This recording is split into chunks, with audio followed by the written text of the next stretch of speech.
Qué bueno verlos por acá. Hola, amiga. Hola amiga, bienvenidos todos. Feliz sábado. Sabemos que hay gente inscrita de muchos países. México, Colombia, Venezuela, por supuesto. Ah, mira, por aquí ya están escribiendo en el chat. Muy bien, vamos a ver. Andrés dice Venezuela. Ay, mire, bastantes venezolanos aquí. Qué bueno. Mira, Chile, Yubitsa, Viviana, España, España. Yo estoy en España. Ah, mira, tenemos bastantes Chile. personas. Bueno, venezolana en Chile, Costa Rica, República Dominicana. Un grupo variado. Entonces, perfecto. Voy a ir avanzando a ver qué hay por acá. Bueno, amiga, algunas personas acá no, tal vez no te conocen. Pues la doctora Gabriela Lugo, o Gaby, como le decimos de cariño, pues es odontóloga de la Universidad Central de Venezuela, estudió cirugía conmigo en el posgrado de cirugía bucal también de la UCB, hizo su maestría a la par en cirugía bucal, siempre ha estado muy ligada con todo lo que es la facultad de la universidad, ya que fue profesora de pregrado y posgrado en la cátedra de radiología, es miembro de distintas sociedades, se ganó además el premio Hatton en el 2018 por su investigación y bueno, es súper dedicada en su trabajo, ha escrito artículos y le gusta mucho siempre estar compartiendo información con todos nosotros. Para los que no la conocen, sé que ya muchos de acá pues están familiarizados con quién es la doctora, pues es una muy buena amiga y profesional. Gracias, amiga. Qué linda. Pero es verdad, eso que dices es importante, ¿no? Que las dos somos cirujanas y que nos conocimos tal cual en la universidad, en nuestra época de la universidad, y que estábamos pues compartiendo entre las clases, el quirófano, las pasantías, tantas cosas que vivimos que realmente pues hacen que uno se una mucho a sus compañeros de posgrado, tanto así como a mantener amistades pues años después y de hecho pues a crear luego pues un proyecto juntas, ¿no? Como esto que tenemos actualmente tan bonito como es Campus Odontológico. Exactamente. Bueno, nació en la época de la pandemia, cuando empezó toda la cuarentena y pues con muchísimas ideas para compartir información, llevarles cosas distintas en distintos formatos y pues eso nos dio mucha motivación y bueno, acá estamos, ya casi 2 años. El tiempo pasa muy rápido, uno Sí, no se da cuenta, ¿no? Pero, sí. ¿verdad que sí? Es más, voy a avanzar por aquí para mostrarles un poquito precisamente de nuestro gran proyecto, ¿no? Nuestro gran campus odontológico, ¿no? Tal así como se llama. Queremos mostrarles por acá que para todos los que no lo conocen, porque yo sé que las personas que están aquí, pues la mayoría llegó a través de mi Instagram y muchas veces verán que a lo mejor posteo cosas de campus odontológico, que les menciono cosas de campus, pero dirán, ¿pero qué es campus? Bueno, pues campus es una plataforma educativa que tiene toda una gran cantidad de contenido, que de hecho siempre decimos, wow, es increíble porque tenemos artículos gracias a distintos colaboradores, ¿verdad, amiga? Sí, de distintas especialidades. Endodoncia, uno de los artículos de endodoncia es uno de los más leídos, gracias al doctor Luis Felipe Jiménez por ese gran artículo. Tenemos ortodoncia, odontopediatría, tenemos varias especialidades y colegas que pues han tenido, y muchas gracias, han tenido ese deseo de participar en nuestros artículos. El último que es por el doctor Darío Sosa, que nos escribió sobre cómo organizar para escribir tu artículo científico, los pasos que tienes que hacer. Entonces, ahí tienen bastante información de gente muy preparada en todas esas áreas. Eso, tienen artículos. Eh, tenemos un podcast, amiga. muchas veces también pensamos como que, wow, que de qué otra forma también podemos compartir un poquito, quizás pues no solo todos esos conocimientos que hemos ido adquiriendo tanto en la carrera como en el posgrado, sino como no, también muchas veces es como, bueno, vamos a investigar un poquito de algo como para refrescar conocimientos y vamos a compartirlo con nuestra audiencia.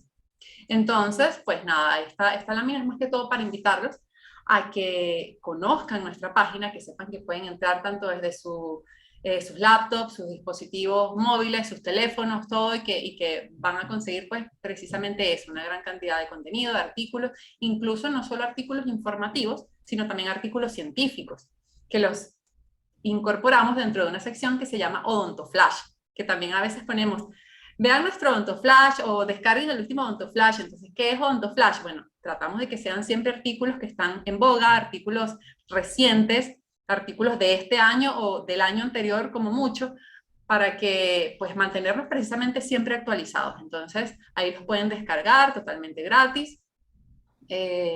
Y van a tener pues esos recursos allí también, como el resto de las secciones que tenemos en la página, eh, pues importante que lo vean por allí. Y por supuesto, porque como lo decía al inicio, sé que muchos de los que están acá pues llegaron a través de mi Instagram, también quiero invitarlos al Instagram de Campus Odontológico. Entonces, bueno, nada, acá tenemos pues algunas personas conectadas. Me gustaría que también nos siguieran en nuestro Instagram y conocieran un poquito más de lo que realizamos, porque allí hacemos como ese preview, o sea, como que avisamos de lo que vamos a poner en la página y estamos pues siempre contando un poquito pues de eso que está por venir o de esas cosas que muchas veces es importante que hablemos o a lo mejor precisamente de esto, ¿no? De este podcast. Sí, bueno, y quería también comentar que para la sección Odonto Flash, ahora lo que estamos haciendo son encuestas en Instagram y bueno, nos estamos divirtiendo un poco decidiendo porque obviamente hay muchísima información que uno quiere compartir. Entonces, lo que estamos haciendo es que en Instagram hacemos una encuesta de cuáles son sus preferencias en cuanto ponemos dos especialidades o dos temas específicos y ustedes pueden votar y el que gana es el tema que vamos a colocar en el Odonto Flash.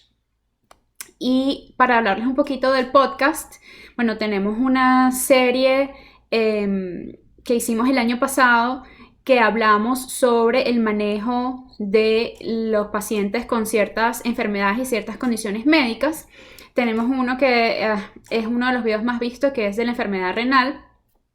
Y también tenemos otros, como por ejemplo el podcast de serostomía, el podcast de la reválida en Estados Unidos, donde les cuento un poco sobre digamos, mi experiencia en lo que fue venirme a Estados Unidos y poder trabajar acá como odontólogo. Claro, porque muchas veces nos preguntan eso, ¿no? Como, ah, bueno, doctora, usted que está tal cual en Estados Unidos, ¿qué tan difícil es ejercer allá?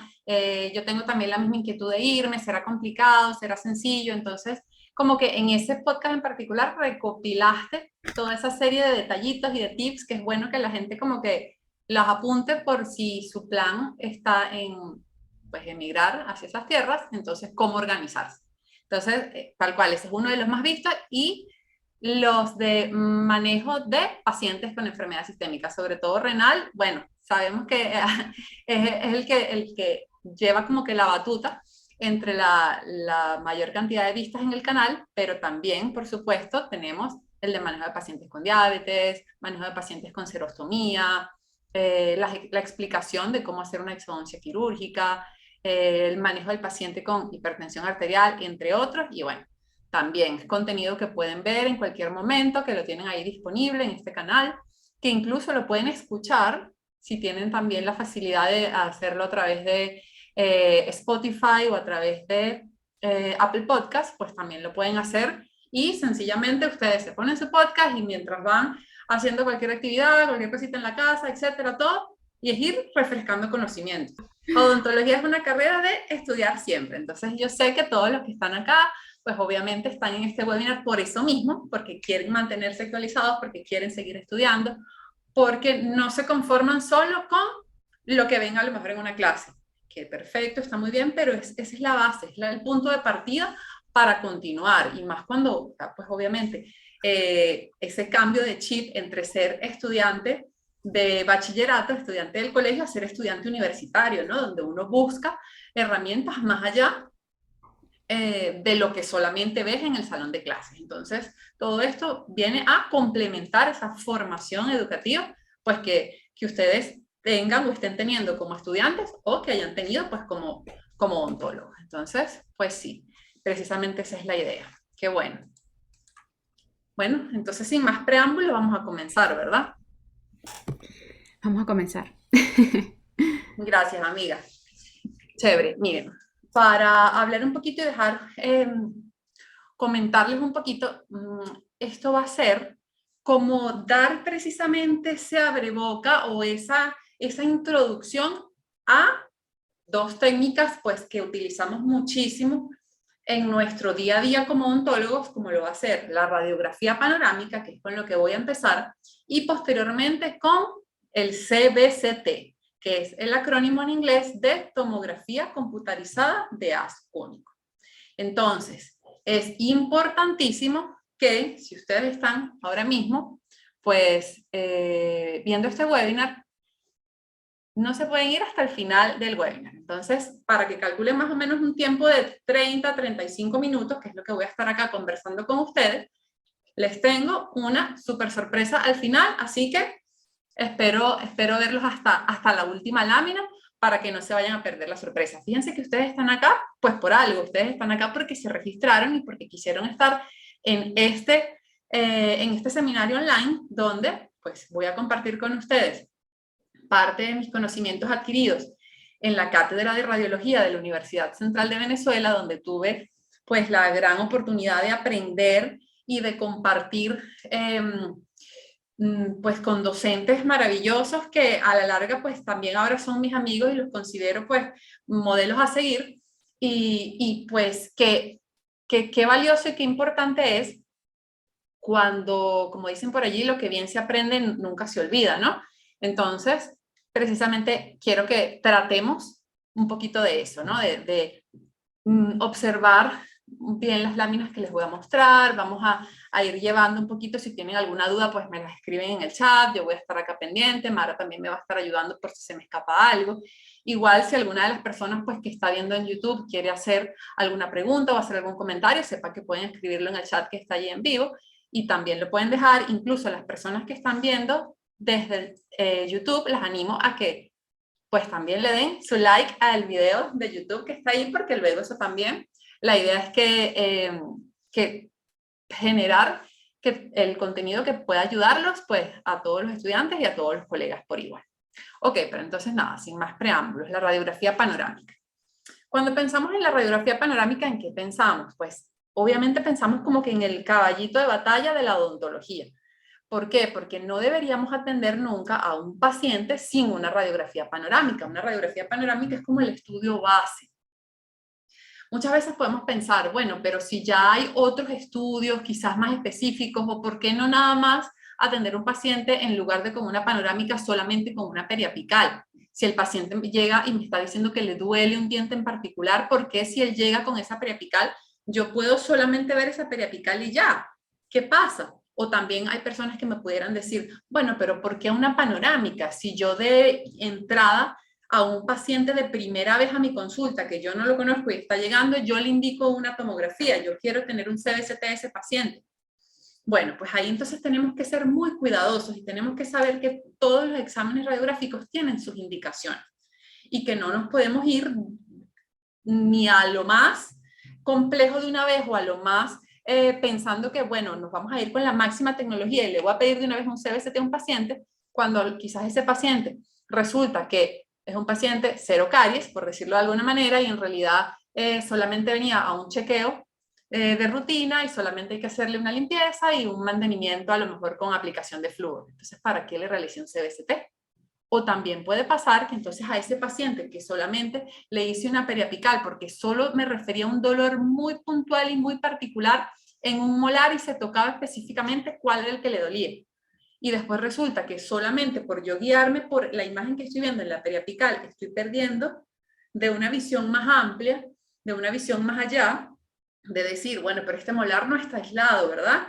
Tiene dientes vecinos y está alojado en un hueso alveolario, en un hueso basal, y a su vez pues se va a conectar con otras estructuras vecinas y estructuras circundantes que yo tengo que evaluar también. ¿Y qué pasa si no solamente el paciente tiene, tiene ese dolor, pero resulta que hace unos meses también le dolía otro diente en el cuadrante superior izquierdo? Ah, pero como entonces nada más tengo esa periapical, no veo más nada. Entonces, es por esto que siempre recomendamos, o siempre lo ideal sería poder contar con una panorámica. ¿Por qué? Porque su nombre lo dice, nos va a dar un panorama de lo que tiene el paciente, nos va a dar esa visión completa, esa visión global de lo que tiene nuestro paciente.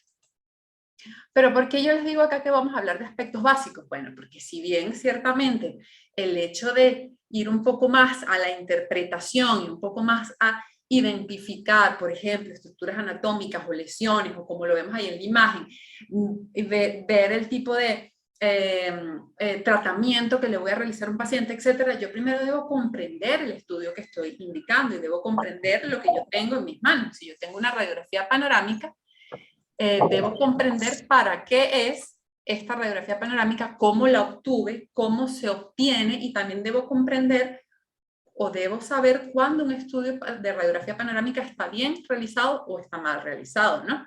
Entonces, siempre por eso debemos partir desde lo más simple para poder llegar a lo más complejo. Ok, entonces vamos a empezar definiéndolo. ¿Qué es entonces una radiografía panorámica? Bueno, va a ser una técnica radiográfica donde se va a obtener el registro de toda la región maxilomandibular en una sola película y sin superposición de otras estructuras. Sí, puede verse a lo mejor una estructura anatómica en conjunto con otra, a lo mejor hay algún detalle, pero en líneas generales se puede identificar todo y se puede observar todo con bastante claridad. Entonces, nosotros tenemos esta herramienta tan útil y tan maravillosa como es la radiografía panorámica, que no debemos como dejarla de lado. No debemos pensar, ay, pero es que una panorámica ya eso es algo muy antiguo, ya eso es algo muy viejo. Y fíjense que en este webinar también les voy a hablar de CBCT, pero por eso les digo, cada estudio tiene su indicación. No por pensar que el CBCT es lo actual o es lo de más tecnología o es algo moderno, yo debo olvidar entonces otro tipo de radiografías convencionales, de técnicas radiográficas convencionales. No, siempre pensar eso. Cada técnica tiene su indicación. Nos va a permitir esto, nos va a permitir evaluar los 4 cuadrantes del paciente, nos va a permitir ver todas las estructuras vecinas que va a tener en concordancia este paciente, nos va a permitir ver el hueso de soporte que tiene este paciente en su totalidad, y nos va a permitir algo maravilloso que permite la radiología, que es la comparación. ¿Por qué? Porque si solamente tengo una periapical aislada de una zona, yo no puedo saber si esas características, por ejemplo, del ligamento periodontal que tiene el paciente o del espacio del ligamento que estoy observando, es algo solamente de esa zona o si también lo tiene generalizado o si también está en otra zona. En cambio, en una panorámica, si bien no puedo ver detalle, porque entonces allí es otra cosa, ¿no? Y estoy viendo pues en macro, y estoy viendo otro tipo de, quizás de lesiones o otro tipo de identificación de situación o de contexto en el cual se encuentra el paciente, pues me permite comparar. Me permite ver, yo estoy viendo a lo mejor que esta raíz la veo como corta de tamaño. No, pero es que todas sus raíces en general se ven así. O, pero es que yo estoy viendo acá que, mira, el paciente tiene esta situación acá. Bueno, pero mira, es que entonces esto para este paciente pareciera ser normal, o en este paciente sí, ciertamente que hay algo que de este otro lado no está. Y bueno, un poquito eso, ¿no? Ayudarnos a identificar un poco todo lo que observemos. Ok, llega el paciente con la radiografía panorámica. Puede llegar con la radiografía en físico, ¿no? En la placa radiográfica, puede llegar con la radiografía en un CD, puede llegar decirnos, no, es que yo tengo la radiografía por teléfono, la tengo en el correo y yo se la mando. Ok, entonces la voy a recibir yo en el correo y la voy a revisar y la veo yo en una tablet, en una computadora, etc. Yo debo identificar que las características que tenga esa radiografía sean las necesarias para considerar que es una panorámica ideal. y si la radiografía que yo estoy recibiendo no cumple con estas características, pues como profesional de la salud yo estoy en el derecho de decirle y la obligación de decirle al paciente, no, esta radiografía no está bien tomada, esta radiografía no tiene, no me va a servir para hacer ningún diagnóstico, y vamos aquí a, recuerden, silenciar el micrófono y pues por supuesto para que el webinar fluya de mejor manera. Ok, entonces, les decía, yo estoy en la obligación de orientar al paciente y decirle, esta radiografía no sirve, esta radiografía no es válida, vuelve a ir al sitio donde te tomaron la radiografía para que la repitan, sobre todo porque hay unos parámetros básicos, que son estos que les voy a indicar, con los cuales, si la radiografía sale del centro radiográfico y no cumple con estos parámetros básicos, pues el paciente también está en su derecho, en ese caso, pues de pedir que le repitan la radiografía sin ningún costo. Ok, entonces lo primero va a ser, fíjense acá en esta imagen, que la mandíbula tenga forma de U a grandes rasgos, ¿no? Es decir, que no se vea totalmente aplanada. A veces vemos como esas imágenes donde ni siquiera aparecen, pues, la parte de los ángulos mandibulares, porque es como si la radiografía se viera aplastada, por decirlo de alguna manera. Entonces, que mantenga su forma de U, que el área de los cóndilos se encuentre en el tercio superior de la película, fíjense acá, si dividimos la radiografía panorámica en tercios imaginarios, pues vamos entonces a identificar que los cóndilos se encuentren en ese tercio superior. Y aproximadamente deberían estar a 2.5 centímetros de los bordes laterales. Por lo general, podemos ver, y fíjense entonces en este caso, si acá se corta este cóndilo, pero este cóndilo sí aparece, entonces para efectos también, ¿no?, de diagnóstico, yo pudiese decir, no, yo prefiero entonces repetir la imagen, o en este caso entonces decir, bueno, pero voy a ver si el resto de imágenes y el resto de estructuras anatómicas las observo correctamente y decidir si puedo o no puedo utilizar esta radiografía. Otra cosa importante, pues ver cómo va a ser ese plano oclusal. Esa línea, pues, que los dientes maxilares y mandibulares van a formar a través de esa guía incisal que sostiene el paciente cuando se toma la radiografía panorámica. De hecho, estoy súper segura que a todos aquí nos han tomado una radiografía panorámica alguna vez y sabemos entonces cómo es ese posicionamiento en la máquina, y tenemos que ver que al observar la radiografía se cumpla con esa forma de que el plano oclusal tenga esa cierta curvatura, pues, hacia la parte superior, hacia la parte cefálica. En líneas generales, sabemos que la radiografía panorámica siempre va a tener algo de distorsión, pero en líneas generales debería haber poca distorsión de las raíces en los dientes anteriores. Y esto va a ser debido a unos conceptos, pues, ya un poco más avanzados que se tratan de lo que es el pasillo focal. Cuando hablamos del pasillo focal, pues esto va a tener que ver directamente con el fabricante del equipo radiográfico, y es un área virtual tridimensional en forma de herradura en la cual debe estar posicionadas todas las estructuras que se quiere que aparezcan al momento, pues, de tomar la radiografía. En este caso, pues deberían ser todos los dientes, ¿no? Y es por eso que, volviendo un poquito a lo que les comentaba, está lo de la guía incisal, están las guías luminosas, está la posición del paciente al ubicarse en el aparato para la toma de radiografías, ¿no? Entonces, si se mantiene adecuadamente toda esta posición, la distorsión obtenida no va a ser tal como para que yo pierda, pues, detalles que puedan ser de utilidad diagnóstica. Siempre va a haber también magnificación. Una radiografía panorámica, a diferencia de una radiografía periapical, es normal que tenga magnificación, es decir, que la relación obtenida no va a ser 1:1. La relación entre las estructuras anatómicas, la relación entre el paciente y la imagen que se obtiene, en este caso, no es totalmente exacta, sino que va a haber, pues, algo de magnificación, pero esta magnificación debe ser simétrica. Y por eso entonces es que observamos la amplitud de la radiografía y veamos que sea simétrica, que no se vea solamente un lado, pues mucho más marcado que el otro, o una zona entonces superior como que esté ensanchada o agrandada con respecto a lo mejor a lo que vemos en la mandíbula, no, sino que se vea todo bastante simétrico a ambos lados de la línea media, ¿no? De lo que consideraríamos en la radiografía la línea media.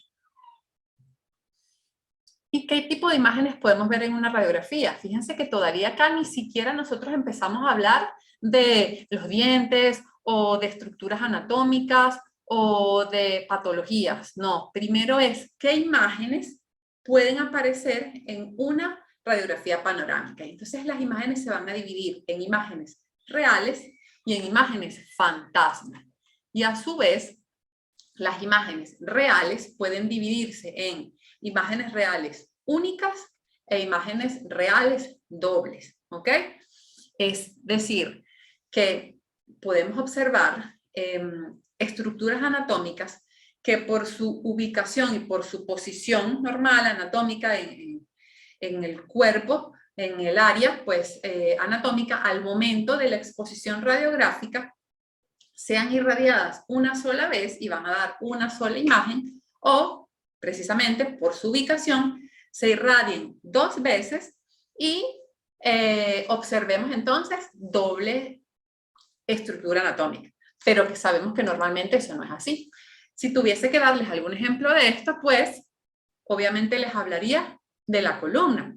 ¿Por qué? Porque muchas veces vemos esas radiografías panorámicas, y más adelante les voy a mostrar un ejemplo de eso, que a los lados se ve como esas imágenes de la columna cervical, se ve como el área de las ramas, y un poco entonces externamente hacia el lateral se van a ver las imágenes de la columna. Esto es porque están ubicadas en la línea media. Entonces, las imágenes que se ubican en la línea media pueden dar resultado a una imagen real, que es real porque es la columna, pero entonces la disocia y se va a ver doble, ¿no? Ok. Y también podemos tener imágenes fantasmas. A ver. Las imágenes fantasmas van a tener ciertas características que se las voy a explicar con un poquito más de detalle más adelante, pero que sepan que es posible y que es considerado normal observar imágenes que son imágenes fantasmas dentro de una radiografía panorámica. Vamos a desglosar entonces un poquito cada una de ellas. Ok, entonces, imágenes reales únicas, pues por supuesto van a ser todas esas estructuras anatómicas, todos dientes, etcétera, todo que se va a ver una sola vez. Listo. Pero las imágenes reales dobles, miren las características que tienen. Van a estar formadas por objetos. Cuando hablo de objetos, pues me refiero también a estructuras, obviamente, estructuras anatómicas, que van a estar ubicados en la línea media. Fíjense el ejemplo que les daba, se lo señalo por aquí, de la columna cervical a ambos lados de la placa radiográfica, de la imagen de la radiografía. Se va a observar de esa forma, a ambos lados de la película. Van a tener una nitidez aceptable, es decir, yo puedo reconocer que se trata, pues aquí yo estoy observando, como decir, pues las vértebras, los espacios intervertebrales, y puedo identificar que se trata, a pesar de que arriba, pues, obviamente ya está todo más borroso, pero puedo identificar que se trata de un área de la columna cervical.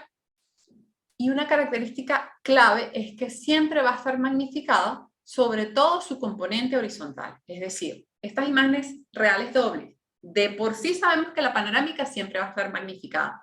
Las imágenes reales dobles van a estar con mayor magnificación, sobre todo más anchas, es decir, en su componente horizontal. Por eso vemos, pues, como más amplios, como más gruesos esas áreas vertebrales. ¿Y qué pasa entonces con las imágenes fantasmas? Bueno, fíjense, las imágenes fantasmas, si nosotros vemos esta película, esta placa radiográfica, por supuesto, esta es una placa que ni siquiera debió llegar hasta el odontólogo, porque imagínense, ya nada más, al ver cómo estaba quedando la placa en el lugar donde tomaron la radiografía, pues debieron repetirla o considerar entonces, pues, realizar otro procedimiento, ¿no? Pero fíjense un poquito, porque el hecho de, pues, la mayoría de estas imágenes o de las radiografías que puedan tener estos errores pueden ser radiografías muy antiguas, sí, pero no olvidemos que sobre todo en nuestros países latinoamericanos, pues muchas veces todavía contamos con equipos, que son equipos pues no tan actuales, no tan tecnológicos, no con la última tecnología, sino con equipos pues como un poco más antiguos. También recordemos que también se cumplen con servicios de atención en zonas más desasistidas, en zonas rurales, y donde también pues es más difícil tener precisamente esa tecnología. Y también puede pasar que incluso haya pacientes que entonces se hayan realizado una radiografía hace mucho tiempo y que están llegando a consulta pues con una imagen que a lo mejor puede ser de hace un año, por decirlo así. Vamos a poner aquí, ok. Recuerden silenciar los micrófonos para que pueda fluir mejor la conexión para todos. Ok. Les decía, entonces, puede pasar que un paciente nos llegue con una radiografía antigua, de hace un año, de hace 2 años. Sí, es verdad, nosotros debemos contar con radiografías actualizadas, pero no debemos desestimar el valor comparativo diagnóstico que nos puede brindar una radiografía antigua. ¿Por qué? Porque si nosotros vemos la radiografía antigua y vemos, bueno, pero no tiene nada, yo no sé cómo el paciente está actualmente, y resulta que a lo mejor esa radiografía es del año pasado, y el paciente a día de hoy, o sea, un año después, se hace una radiografía, y un año después aparece con una lesión, y aparece con una lesión de gran tamaño. Entonces resulta que esa radiografía antigua que yo tenía me puede servir de comparación, de decir, mira, hace un año el paciente no tenía esa lesión, entonces esa lesión se formó en un año. O puedo saber pues un poquito como tener pistas o tener ciertas ideas o ciertas sugerencias diagnósticas. O por el contrario, a lo mejor el paciente tal cual viene con una radiografía de hace 2 años. Tengo esta imagen, bueno, ¿sabe que se la tiene que repetir? Sí, pero entonces pecamos y ni siquiera la miramos. Y el paciente tiene una patología. Pero cuando entonces le damos un vistazo a la radiografía anterior, también la tiene. Y entonces pueden pasar 2 cosas. O se mantiene exactamente igual el tamaño y decimos, bueno, es una patología que de alguna manera pues no ha aumentado su tamaño, se han mantenido sus características, o por el contrario ha aumentado mucho más, y entonces decir, mira, de tal fecha a tal otra, entonces ha aumentado, ha abarcado más, ha hecho esto, entonces es un poquito pues esa ayuda que nos puede brindar. Ok. Muy bien, entonces, características de las imágenes fantasmas. Van a tener la misma morfología de su contraparte real. Cuando hablamos de imágenes fantasma, yo primero les voy a hablar un poquito de estas características y después les voy a dar ejemplos prácticos para que sepan qué tipo de imágenes pueden ocasionar o pueden provocar la obtención de una imagen fantasma. Ok, primero van a tener la misma morfología de su contraparte real. Segundo, van a aparecer del lado opuesto en el que se encuentra el objeto real. Es decir, el objeto que da origen a la imagen fantasma, por ejemplo, se encuentra del lado izquierdo y en la radiografía va a aparecer del lado derecho, o lo contrario. Siempre van a estar situados un poco más arriba y siempre se van a ver más borrosas. En este ejemplo de esta radiografía, que a lo mejor ustedes dirán, ¿pero qué es esto, doctora? Yo acá no veo absolutamente nada. Me sirve perfectamente para ilustrarles el ejemplo de las imágenes fantasmas. Si ustedes ven, esta paciente pediátrica se dejó puestos los aretes, los zarcillos, ¿no? Se dejó puestos los pendientes. Entonces tiene puestos sus aritos, obviamente primer error, ¿no? El paciente debe retirarse todos esos objetos que puedan provocar artefactos en la radiografía, pero resulta que adicionalmente a habérselos dejado, también provocaron imágenes fantasmas. Si nosotros agudizamos la vista, porque acuérdense que radiología se trata precisamente de eso, de agudizar muy bien la vista, vamos a ver acá un área como redondeadita, si la ven por acá, y fíjense que también tiene como este pequeño bordecito, y esto va a ser esa imagen fantasma de ese arete, de ese pendiente, de ese zarcillo, que está de este lado. Es decir, el zarcillo del lado izquierdo provocó la imagen fantasma del lado derecho. Y lo contrario, el que está acá del lado derecho provocó esta imagen que está por aquí también. Si observamos bien, hay como una imagen un poquito también más radiopaca, que la vemos también redondeadita en esa zona, borrosa, extraña, sí, obviamente, por eso se llaman imágenes fantasmas, porque es como en realidad no está ahí, porque la provoca la del lado contrario y por la forma que tiene. recuerdan un poco a la contraparte real, tienen cierta morfología parecida, siempre del lado opuesto, siempre un poco en ubicación superior y siempre van a estar más borrosas. Ok.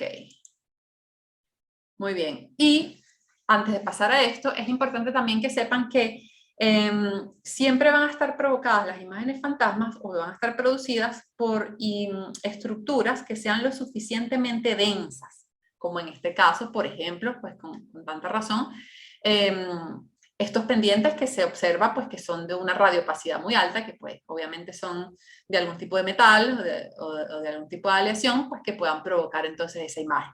Pero también hay estructuras anatómicas que pueden dar origen a imágenes fantasmas. Y un ejemplo de esto pueden ser las ramas mandibulares, en ocasiones también pueden verse como unos cuadrados, marcados también bien radiopacos, ubicados, obviamente ustedes dirán, bueno, pero es que están de cada lado, sí, entonces lo van a ver como un poco superpuestos por encima, bien marcaditos, donde lo que se vería pues en la radiografía panorámica correspondiente a la rama se observa como otras imágenes superpuestas en una posición más superior. Y también la misma columna. ¿No les ha pasado que a veces ven una radiografía y en el centro ven como la imagen de la columna, como que estuviese superpuesta acá, en esta zona? También, porque normalmente pues la columna no se observa en esa posición anterior, está en una posición bastante posterior, pero en ocasiones pues también se puede provocar esa imagen fantasma si el paciente, por ejemplo en el caso de pacientes muy mayores, pacientes ancianos o que tengan quizás algún problema en el área de las articulaciones y que no puedan estirar muy bien el cuello, estirar la espalda para ubicarse correctamente en el posicionador del equipo de radiografía y haga que esa imagen de la columna pues también se proyecte entonces como una imagen fantasma. Puede dar ese origen también. Ok, y aquí les resumo un poco de cómo va a ser ese aspecto radiográfico normal de las distintas estructuras anatómicas que se pueden observar en una panorámica. Fíjense algo que les llamará un poquito la atención esto. Estos conceptos fueron descritos por Langland y colaboradores en el año de 1989. Ustedes dirán, bueno, pero hace tiempo, sí, pero siguen más vigentes que nunca. Son actualmente, pues también, las características clave también de una radiografía panorámica. Y la primera precisamente va a ser que la superficie curva, es una curva, del complejo maxilomandibular va a aparecer transformado como una imagen plana. ¿Ok? Cuando nosotros vemos una radiografía panorámica, si la vemos acá, es como si nosotros estuviésemos viendo los dos perfiles del paciente enfrentados entre sí. Es como si recuerdo siempre, la doctora Tamara Sánchez de la Facultad de Odontología nos mencionaba cuando nos daba la clase, imagínense como que abrieran al paciente desde aquí atrás de la cabeza y lo separaran así completo. Entonces, está curvo, pero imagínense que lo están abriendo. Entonces, es tal cual esto, es ver al paciente enfrentado el área y enfrentada a la otra área también. Entonces, imagínense los dos perfiles del paciente enfrentados uno con otro. Eso es lo que se va a obtener cuando esa superficie del complejo maxilomandibular, que es curva, aparece transformado como una imagen plana. Otra cosa entonces es que todas las estructuras anatómicas que se encuentren en la línea media pueden ser proyectadas tanto como imágenes reales únicas, que son esas que vimos normales y ya, o como imágenes también dobles, ¿ok? Entonces pueden provocar o esa imagen normal, centrada, por ejemplo, cuando vemos el área del tabique nasal o cuando vemos un poco del área del septum, etcétera, que lo vemos en el medio y ya proyectado como una imagen real única, o este mismo caso entonces de la columna que la vemos disociada y la vemos entonces como una imagen real doble.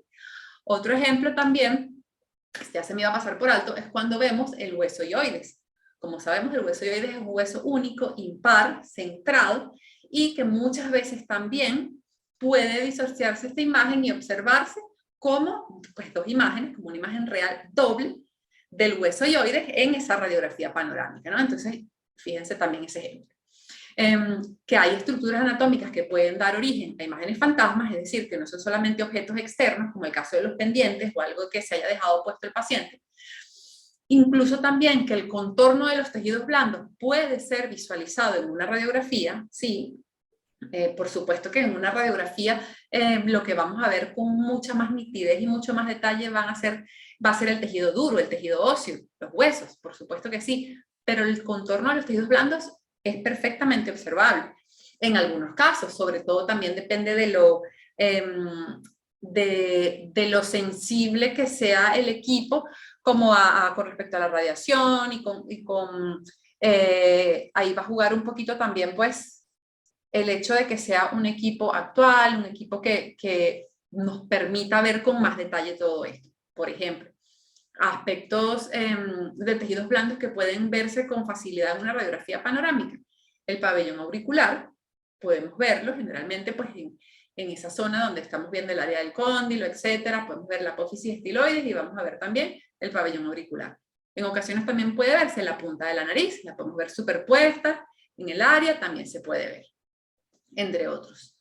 Es normal también, fíjense este punto que dice acá, que se observen los espacios aéreos también. Recuerden que los espacios aéreos pues, van a ser esas áreas que si al momento de tomar la radiografía el paciente toma una inspiración, nosotros tratamos, o sea, al momento de que el paciente le tomen la radiografía, le dicen, trate de estar tranquilo, no haga respiraciones forzadas, respire normalmente, no despegue la lengua del paladar, eso también se le dice, pero hay pacientes nerviosos o hay pacientes que se ponen inquietos y empiezan a respirar pues como con mucha más frecuencia, y eso puede provocar que se creen espacios, como por ejemplo el espacio aéreo palatogloso, que sucede cuando se despega la lengua del paladar, y se va a ver en la radiografía también, o el espacio aéreo nasofaringio o el espacio aéreo orofaringio, pues también, si el paciente toma una respiración y está respirando continuamente, esa entrada de aire, esa bocanada de aire, pues se va a ver marcada pues, como una imagen radiolúcida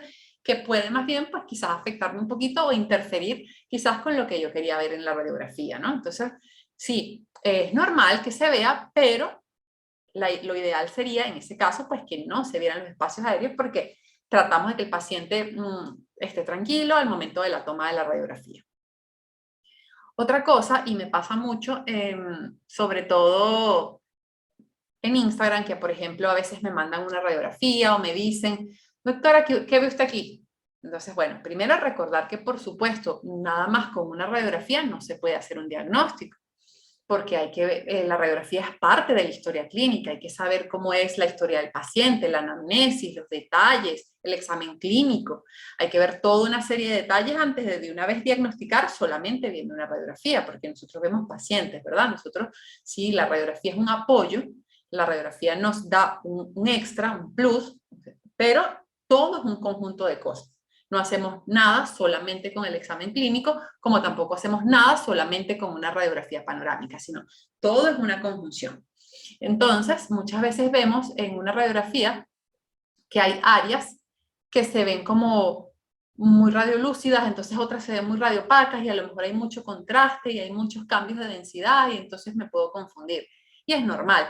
Es normal que en una panorámica aparezcan las radiolucencias y radiopacidades relativas. Se llaman relativas porque no significa que el paciente tenga áreas de descalcificación o áreas muy calcificadas, sino que precisamente por estar una zona pues de hueso, ¿no? De hueso denso, de un hueso pues bastante denso, al lado a lo mejor de una zona, de un espacio medular o al lado de un espacio aéreo, o si es un paciente, por ejemplo, pediátrico que va a tener todos estos gérmenes dentarios y se va a ver lo que va a ser la formación del diente, del esmalte, que sabemos que es el tejido mineralizado más denso, ¿verdad? Entonces se va a ver muy, muy radiopaco, pero al lado de esa cripta o folículo radiolúcido, entonces como que tanto radiolúcido con tanto radiopaco puede confundir.